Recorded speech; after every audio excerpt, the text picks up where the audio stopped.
Discipline of Greatness podcast. I'm your host, Doug. Thanks for joining me. This is a podcast about what separates the great from the rest. Not talent, not luck, but discipline. The habits built in silence. The work done when no one is watching. The choices made long before the spotlight ever shows up. Here we explore the stories of legendary athletes, iconic teams, and defining moments. Not just for what they achieved, but how they achieved it. Because greatness isn't built in moments. It's built in habits.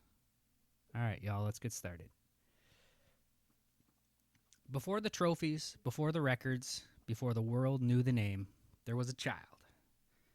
Eldrick Taunt Woods, or Tiger Woods as most of us know him, was born on December 30th, 1975 in Cypress, California, a quiet town in Orange County, far from stadiums and far from history. His father's name was Earl Woods, a former Green Beret. He was a disciplined man, structured, demanding, and purpose-driven. His mother's name was Coltita, or Tita Woods, as most people called her. She was quiet, observant, and strong. She was the emotional anchor of the family, the balance between intensity and calm. And the name Tiger was not a brand. It wasn't marketing. It wasn't destiny written by fame. It was a tribute. Earl named his son after a fellow soldier, a close friend he served beside in Vietnam, a man known by the nickname Tiger. It was a name meant to honor loyalty, strength, and resilience. Before the swing, before the discipline, before the greatness, there was a boy named after a warrior, raised by one, and destined to become one in his own way. Greatness does not usually announce itself. It does not arrive with noise, confidence, or applause. Sometimes it begins in silence, in ordinary places where no one is watching. In Cypress, California, Earl Woods used to hit golf balls into a net after work in his garage. The floor was concrete. The mat he hit off of was probably the size of a little rug, like a bathroom rug. The balls were plastic. A single light bulb hung from the ceiling. And in the corner of that garage sat his son, Tiger. Since he was about 10 months old, Tiger would sit in his high chair, he'd be fed, he'd be watching his dad. He wasn't swinging, he wasn't even speaking yet, he was just watching. As he got a little bit older, he started into, 1, 2 years old, he studied his father's grip. He studied posture, balance, and the finish of every swing. He watched without touching a club. Earl later said Tiger did not want to try at first. He wanted to understand. He memorized the motion before he attempted it. And when Earl finally handed him a club, he did not guess. He copied perfectly. That was not talent. That was discipline learned even before language. In 1978, Tiger walked onto national television on the Mike Douglas Show. He was 2 years old, standing under bright studio lights beside Bob Hope with millions of people watching. Most adults would panic in that moment. Tiger did not. He swung the club with calm precision. The ball flew straight. Then he did it again. And again. The audience laughed at first, unsure what they were seeing. Then the room went quiet. They were no longer watching a novelty. They were watching focus before fear existed. By the time Tiger was 4 years old, something became clear. He could practice longer than grown men. He did not wander. He did not complain. He did not ask when it would end. He simply repeated the motion. Swing, reset, swing, reset again, hour after hour. At 5 years old, he told his father, "I'm going to be the best golfer in the world." Not because he believed it, but because his life already reflected it. Discipline is not excitement. It's not motivation. It's not loud. It's quiet consistency when no one is watching. Before the trophies, before the cameras, before the pressure. Tiger Woods did not develop discipline to become great. Discipline was what made greatness possible.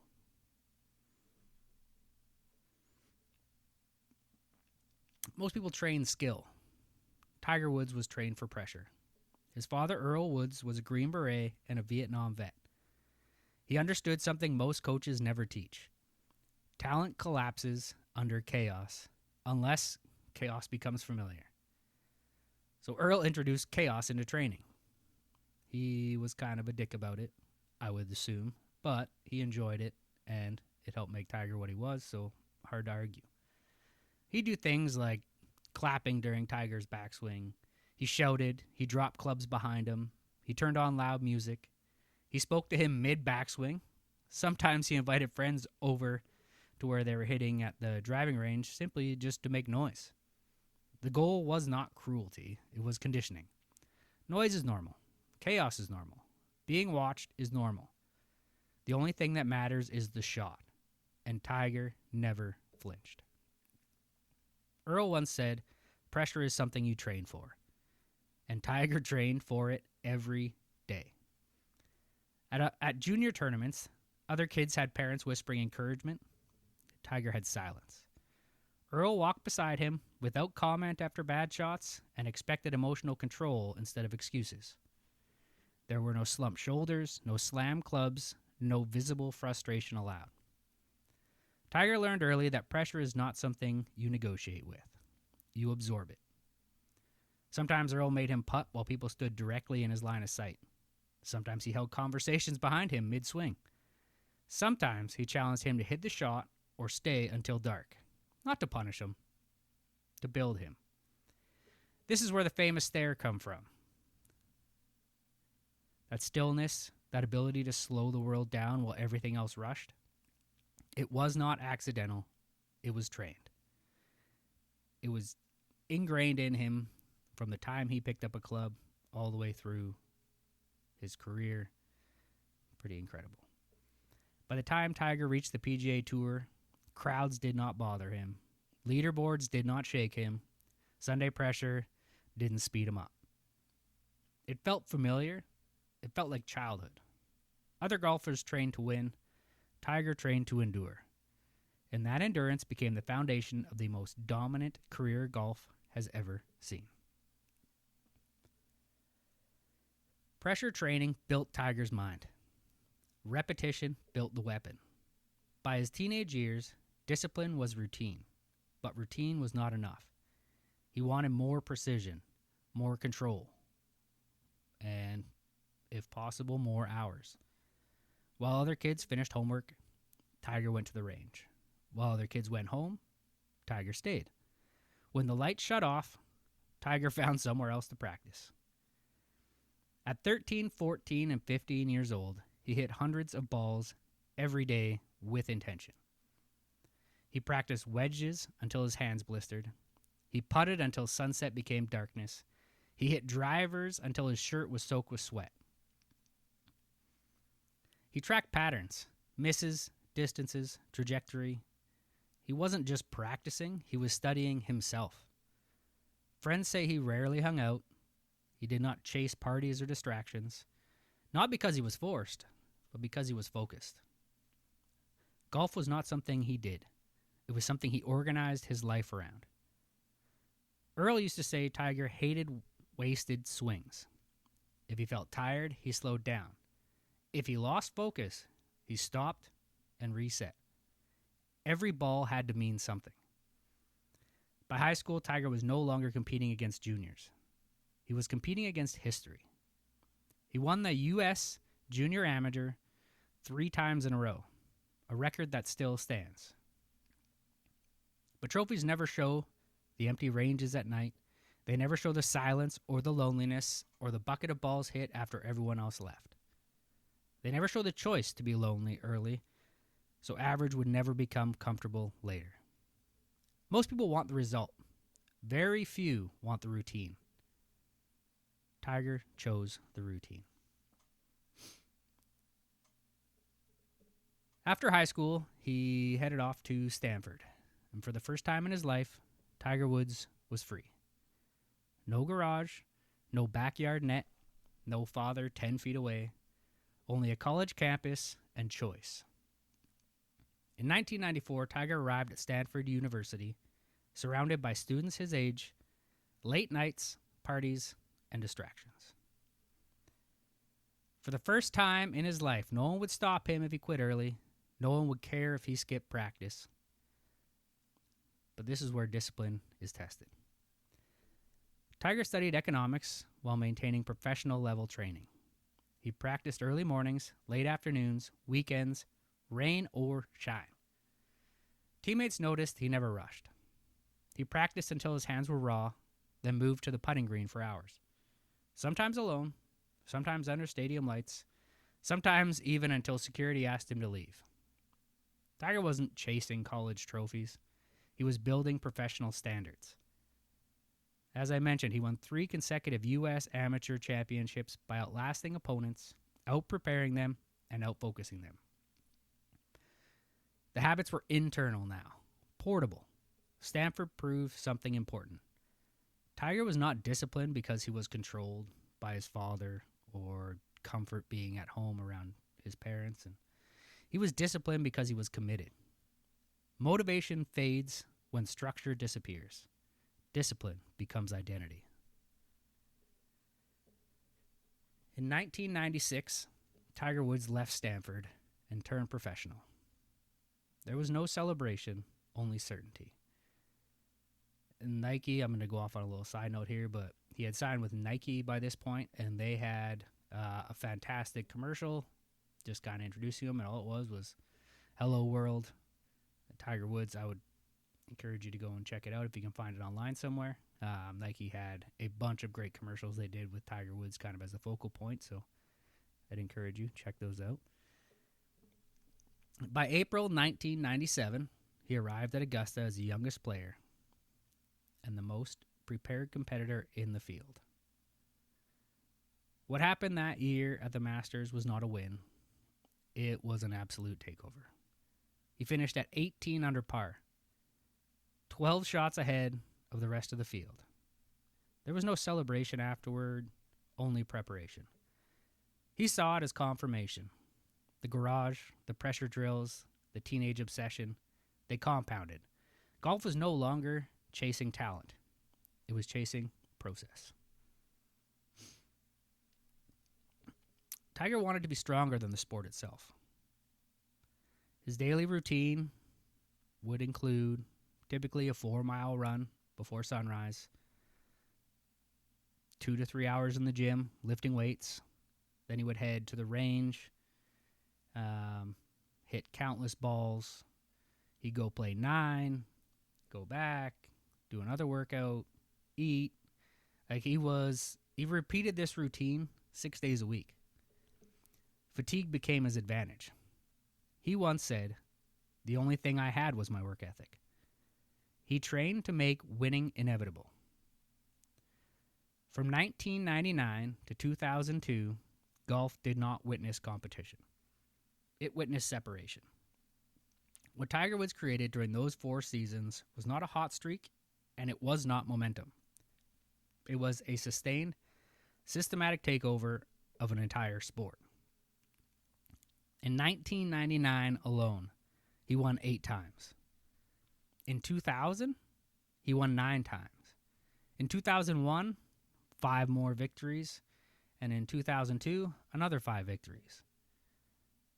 That totals 27 victories in 4 seasons. Player of the Year awards became routine. World number 1 became permanent.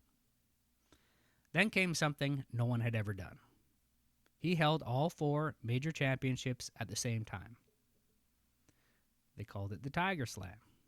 Opponents admitted they were playing for second before tournaments began. Courses lengthened, equipment evolved, training culture changed. Tiger won by margins that belonged in different sports. 10 shots, 12 shots. Sundays became formalities. After wins, he practiced. After records, he trained. Winning was not the objective, control was. At his peak, he still believed he could be better. If you know the story of him deciding to part ways with Butch Harmon, his swing coach for the first 7 years, I believe, of his career, making the switch to Hank Haney, that was just about, he felt his game was in a really good spot, but it felt like Haney could help him take it to another level. It's hard to imagine. At the peak of your career, to think, man, when you're winning all those tournaments like that, just to think that you could get even better, scary thought. Um, yeah, he was incredible, man. Dominance does not just change scoreboards, it changes the shape of a life. By the early 2000s, Tiger Woods was not only the best golfer on earth, he was the most recognizable athlete on the planet. Every swing was recorded, every movement analyzed, every word repeated. Privacy became a memory. Money arrived in numbers golf had never seen. Contracts stacked into the hundreds of millions. Commercials played globally. Private jets replaced airport terminals. Entire cities adjusted their schedules around his tee time. Fame is not loud at first. It's heavy. It pulls at routines, it bends priorities, it interrupts focus. For most athletes, success softens discipline. Training becomes optional, rest becomes longer, edges become rounded. Not for Tiger. Tiger moved in the opposite direction. He trained more, he isolated more, he controlled his environment more tightly. He traveled with strict routines, carefully managed schedules, limited access, headphones on, eyes forward, no small talk. Some people mistook it as arrogance, but it wasn't arrogance. It was defense. He understood something dangerous. Fame steals more careers than injury ever will. So he built walls, small inner circles, few trusted voices, controlled spaces. Not to escape the world, but to survive it. But discipline at that level extracts a cost. Loneliness, emotional isolation, pressure without release. When your identity becomes performance, there is no room to fail quietly.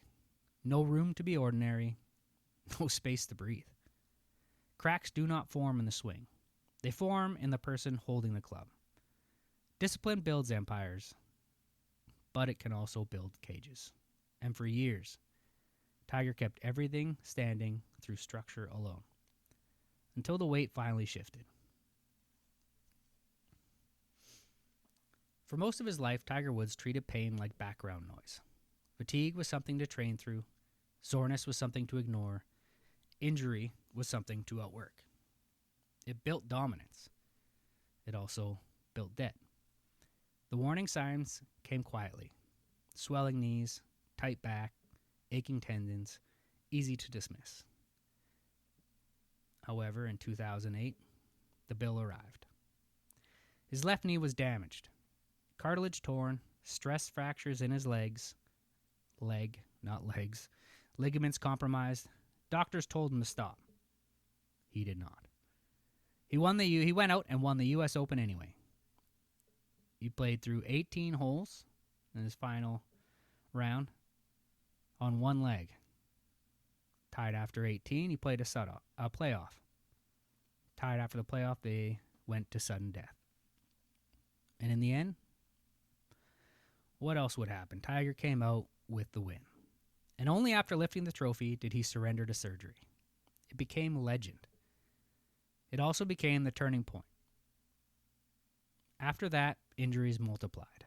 Back spasms, neck inflammation, Achilles problems, chronic knee pain. Withdrawals replaced victories. Rehab replaced routine. By 2014, his back collapsed completely. Surgery, rehab, return, pain, and then surgery again. Then spinal fusion. Years passed where walking 18 holes felt impossible. His world ranking fell from number 1 to triple digits to outside the top 1,000. Those are numbers that did not belong beside his name. He learned something brutal. Discipline can conquer competition. It cannot negotiate with biology. But even then, he refused to disappear. Because when your identity is built on endurance, quitting feels worse than pain. Now, through all of this, he did not completely vanish from the sport. He vanished into rehabilitation rooms. Between 2014 and 2017, his life became physical therapy schedules and medical reports. Learning how to rotate again, how to stabilize his core, how to swing without nerve pain, how to walk without fear. Some days, tying his shoes hurt. Some days, standing upright was the victory. There were no cameras, no applause, no trophies, just discipline. Day in and day out. Hours of repetition, microscopic progress, movements relearned inch by inch. He was no longer training to dominate. He was merely training to function, to move, to exist without pain. Most athletes train to win. Tiger trained just to return. Not for rankings, not for records, but because refusal had become part of his identity. He would not allow his story to end in a hospital room. Cue the comeback. In 2018, Tiger walked back onto the PGA Tour. Not as the unstoppable force he once was, but standing. He trained differently now. Smarter, controlled, with respect for pain instead of denial of it. Recovery mattered more than ego. Rehab became routine. Then came the Tour Championship, the final tournament of the season. Crowds 10 deep, phones raised, silence between shots. When Tiger made the final putt, it was not celebration. It was release. 12 years after his last major, 5 back surgeries, thousands of rehab hours, he won again. And then, in 2019, he returned to where it all started. Augusta National Golf Course for the Masters. Same course, same green jacket, different body, different scars, but the same discipline. He managed energy, managed pain, managed every swing like it might be his last. And on Sunday, once again, he won the Masters. Again, not through dominance, but through patience, through restraint, through discipline refined by suffering. It became the greatest comeback golf had ever seen. Not because of the score, but because of the long road back. Just when you think things are making a turn for Tiger, in 2021, the mountain moved again. A violent car crash shattered his right leg. Multiple fractures, metal rods, screws. It was in bad shape. Doctors worked to save the limb, not his career. So once again, Tiger started at zero, learning how to stand, how to walk, how to balance, how to trust his body again. Pain became daily. Progress became microscopic. And once again, he chose the work. He returned to major championships, not because it was logical, but because quitting was incompatible with who he had become. Most champions train to stay great. Tiger trained to remain possible. 3 times the world thought it was over. 3 times discipline answered the bell. Quietly, daily, in rehab rooms, in empty gyms, and in painful silence. Before we move into what Tiger is passing down to the next generation, it's worth taking a moment to reflect on the sheer scale of his competitive accomplishments. So here it comes. Tiger has won 82 official PGA Tour events. That ties Sam Snead for the most victories all time in PGA Tour history. These wins span more than 2 decades and reflect sustained excellence across eras. Of those wins, 15 are major championships. That puts him 3 behind Jack Nicklaus's record of 18. 5 Masters titles, 3 U.S. Opens, 3 Open Championships, 4 PGA Championships. His first PGA Tour victory came in 1996. His 82nd victory came in 2019. He won in multiple decades on courses around the world against multiple generations of challengers. These victories are more than statistics. They are a chronicle of mastery, of perseverance, of a competitive life lived at the edge of possibility. And yet, they are only part of the story. Because what comes next is not about records, it is about legacy. Every great story eventually stops being about winning and starts being about what remains. Today, Tiger Woods walks practice ranges with his son Charlie. No stadium lights, no national television, just fairways, driving ranges, quiet instruction. He teaches habits before technique, routine before results, emotional control before celebration. He teaches Charlie how to practice, how to focus, how to stay still when the world is loud. When Charlie plays, Tiger doesn't hover. He watches, silently, the same way Earl once watched him. Trophies fade, records fall, bodies change, but habits survive. Discipline outlives talent. Earl gave Tiger a way to face difficulty. Now Tiger passes it forward. Not to create another legend, but to raise someone who understands effort, consistency, and the quiet cost of becoming more than average.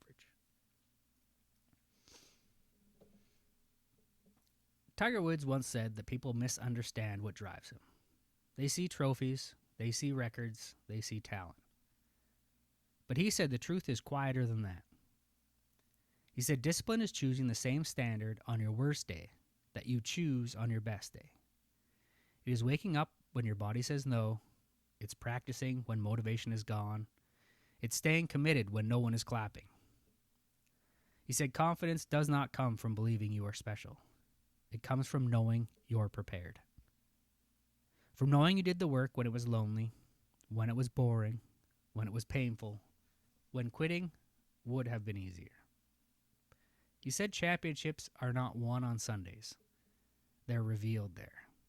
They are built in garages, on empty ranges, in weight rooms before sunrise, in rehab rooms no one ever films. He said pressure is not something to fear. It is proof that the moment matters. And discipline is what allows you to meet it without blinking. In his words, greatness is never owned. It is rented, and the rent is due every day. Remember, greatness is not built in moments. It is built in habits. When no one is watching, when quitting would be easier, when excuses are available, but discipline is chosen. That is the discipline of greatness. And that brings an end to our episode on Eldrick Tiger Woods. Thank you if you're still here. I appreciate you. And if you wanted to follow us on Instagram, Discipline of Greatness Podcast. If you have suggestions on who I should be doing stories on, you can obviously find us there. Or email us, disciplineofgreatness@gmail.com. And yeah, again, I just really appreciate you taking the time to listen. Hopefully you got some value out of this. And yeah, thank you very much. See you on the next one.